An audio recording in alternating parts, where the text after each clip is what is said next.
नमस्कार, मेरा नाम डॉक्टर अनुज गिरधर है। आज हम बात करने जा रहे हैं एडेनॉइडेक्टमी यानी कि एडेनॉइड के ऑपरेशन के बारे में। पहले तो ये समझना जरूरी है कि एडेनॉइड होता क्या है। एडेनॉइड नाक के बिल्कुल अंत में यहाँ एक टिश्यू होता है। बचपन में सबके एडेनॉइड का टिश्यू होता है, कुछ लोगों में ज्यादा होता है, जिनमें ज्यादा होता है तकलीफ करता है उनमें ये टिश्यू निकालना पड़ता है। सांस मुंह से लेना पड़ रहा है, रुकावट हो रही है तो ये निकालना पड़ता है। एडेनॉइड के बारे में और जानकारी के लिए 2 नंबर वीडियो एक बार देखिए। अब समझने की बात ये है कि अगर अपने बच्चे को ये प्रॉब्लम है तो करते क्या है। सबसे पहले तो हम एक ENT सर्जन के पास जाते हैं। वो एक बार बच्चे को पहले तो बेसिक चेकअप करेंगे। बेसिक चेकअप के बाद पहले तो एडेनॉइड कंफर्म करने के लिए एक एक्सरे कराया जाता है। साइड पे गर्दन से इस साइड से एक्सरे लिया जाता है, उसमें एडेनॉइड का टिश्यू दिख जाता है। दूसरा टेस्ट होता है दूरबीन की जांच, जिसमें नाक दूरबीन से अंदर से चेक की जाती है। एक बार बीमारी कंफर्म हो गई तो फिर ये डिसाइड किया जाता है क्या ऑपरेशन की जरूरत है कि नहीं है। अगर ऑपरेशन की जरूरत है तो ये ऑपरेशन बेहोशी में किया जाता है, क्योंकि बच्चे सुन करके करवाएंगे नहीं और इतना अंदर है कि बिना बेहोश के ये ऑपरेशन करना मुमकिन नहीं है। किसी को भी बेहोश करने से पहले बेसिक जांचें होती हैं, तो बच्चे के बेहोशी के लिए सारे टेस्ट कराए जाएंगे। अगर टेस्ट ओके है, बेहोशी के डॉक्टर को दिखाया जाता है। PAC फिटनेस यानी कि प्री एनेस्थीसिया चेकअप फिटनेस ली जाती है। अगर फिटनेस है तो ऑपरेशन के लिए ओके हो जाता है। ऑपरेशन की डेट दे दी जाती है, उस दिन ऑपरेशन के लिए आना होता है। ऑपरेशन से पहले क्या ध्यान रखना है, एक तो जिस दिन ऑपरेशन है उस दिन बच्चे को बिल्कुल खाली पेट लाना है। खाली पेट यानी कि पानी भी नहीं, चाय बिस्किट नहीं, कोई फ्रूटी जूस कुछ नहीं। ये नहीं हो कि खाली पेट मतलब हम सोचेंगे रोटी नहीं खानी।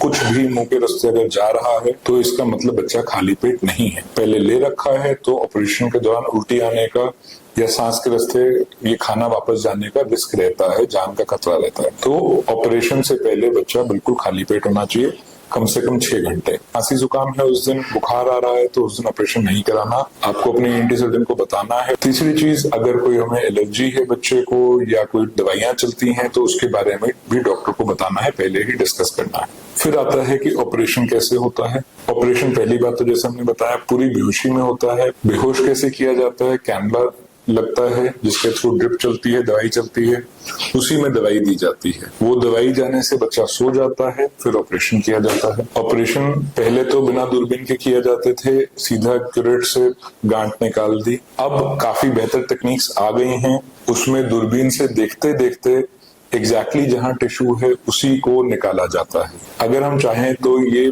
ऑपरेशन कॉबलेटर से भी हो जाता है, जो कि लेटेस्ट है, जिसमें ठंडे टेम्परेचर पे कटिंग होती है, जिसमें बच्चे को बाद में भी हीलिंग जल्दी होती है, दर्द कम से कम रहता है और रिस्क भी ब्लीडिंग का बहुत कम हो जाता है। तो इसके अंदर ऑपरेशन दूरबीन से होता है तो कोई चीरा निशान बाहर कोई चेहरे पे फर्क नहीं आता है। ऑपरेशन के बाद बच्चे को बेहोशी से बाहर करने के बाद रिकवरी में शिफ्ट कर दिया जाता है। रिकवरी में 6 घंटे के आसपास अंदाजा बच्चे को निगरानी में रखा जाता है। उस टाइम पे बच्चे को फिर से मुंह से कुछ नहीं देना। ऑपरेशन पूरी बेहोशी में होता है तो ऑपरेशन के बाद 6 घंटे के लिए बच्चे को मुंह से बिल्कुल कुछ नहीं देना। दूसरी चीज ये है कि बच्चे की पल्स और ऑक्सीजन लेवल्स मॉनिटर किए जाते हैं। बच्चे के साथ में एक परिवार का एडल्ट जरूर रहे। अगर बच्चा खांस रहा है या स्पिट कर रहा है तो वो स्पिट भी संभाल के रखें, उसमें 2-4 बूंद खून आ सकता है, नॉर्मल है। ऑपरेशन के बाद नाक में बच्चे को दवाई डलवाई जाती है। ऑपरेशन के बाद में बच्चा थोड़ा नींद में लग सकता है, थोड़ा इरिटेबल सा लग सकता है, वो सब नॉर्मल है। इसमें कोई बहुत ज्यादा दर्द नहीं होता, जितना दर्द होता है उसके हिसाब से दवाई दी जाती है, बच्चे को परेशानी कोई ज्यादा नहीं होती।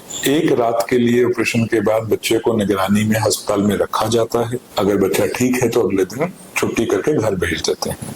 अब अगला सवाल आता है कि जब मुंह से शुरू कर रहे हैं 6 घंटे बाद तो क्या खिलाना है। पहले तो बच्चे को बिठा के, अगर वो अच्छे से जाग रहा है तभी खाना देना है। बिठा के पहले पानी पिलाइए, 10 मिनट रुक जाइए। अगर उल्टी नहीं आती, बच्चे को कोई दिक्कत नहीं आती तो पहले जितना पानी पीना चाहे उतना पानी पी सकता है। उसके बाद कुछ ठंडा देना है, जूस दे सकते हैं, फ्रूटी दे सकते हैं। ऑपरेशन के बाद बच्चे को नरम खाना देना है, ठंडा खाना देना है, सॉफ्ट कोल्ड डाइट। इसमें आपका दलिया खिचड़ी ठंडा करके दे दिया, मैश करके आलू दे दिया, बनाना दे दिया मैश करके, या फिर कर्ड राइस दे दिए, ऐसी चीजें दे सकते हैं। बच्चे को हाइड्रेशन पूरी मेंटेन करानी है, नारियल पानी वगैरह दे सकते हैं। तीसरे चौथे दिन से बच्चे को रोटी शुरू करा सकते हैं। बच्चे को स्कूल 10 दिन तक नहीं भेजना है। अगर रिकवरी ठीक है तो 10वें दिन से स्कूल भी शुरू कर सकते हैं। पहले 7 से 10 दिन बच्चे को रेस्ट कराना है, कोई बहुत ज्यादा भाग दौड़ वाला नहीं, बहुत ज्यादा चीखना चिल्लाना नहीं, बच्चा आराम करे। इस टाइम पे बच्चे को साथ में दवाइयां चलेंगी ताकि इन्फेक्शन ना लगे, ज्यादा दर्द ना हो। नाक में डालने की ड्रॉप्स भी दी जाती हैं। कई लोगों का सवाल होता है कि हमें चिंता कब करनी है, डॉक्टर को कब बताना है। अगर नाक से या मुंह से ब्लीडिंग होती है तो डॉक्टर को बताना है। अगर बच्चे को बुखार आ रहा है तो बताना है। अगर इतना दर्द है कि दर्द की जो दवाई दे रखी है उससे आराम नहीं आ रहा तो डॉक्टर को आके दिखाना है। कई लोगों के इस ऑपरेशन में सवाल होते हैं, क्या मेरे बच्चे की आवाज ऑपरेशन के बाद बदल जाएगी? तो हाँ, कई बच्चों की आवाज जिनमें बीमारी ज्यादा होती है उनमें आवाज बदलती है, मगर समझने की बात ये आवाज बेहतरी के लिए बदल रही है, खराबी के लिए नहीं। जब बोलते हैं तो बोलने की तारें यहाँ हिलती हैं, वो आवाज प्रोड्यूस करती हैं, वो आवाज मुंह में और नाक में रेजोनेट करके निकलती है। जिन बच्चों के नाक के पीछे गांठ है तो वो आवाज नाक में रेजोनेट नहीं कर पा रही है, तो आवाज बच्चे की खराब रहती है, तो इससे आवाज इंप्रूव होगी। दूसरा, पेरेंट्स बहुत चिंतित होते हैं कि क्या बच्चे को ऑपरेशन में दर्द होगा? नहीं, पूरी बेहोशी में होता है बच्चे को, ऑपरेशन में कोई दर्द नहीं होगा, उसको कोई पता नहीं रहेगा कि ऑपरेशन हुआ है। ऑपरेशन के बाद भी दर्द की दवाइयां दी जाती हैं तो बच्चे को तकलीफ नहीं होती।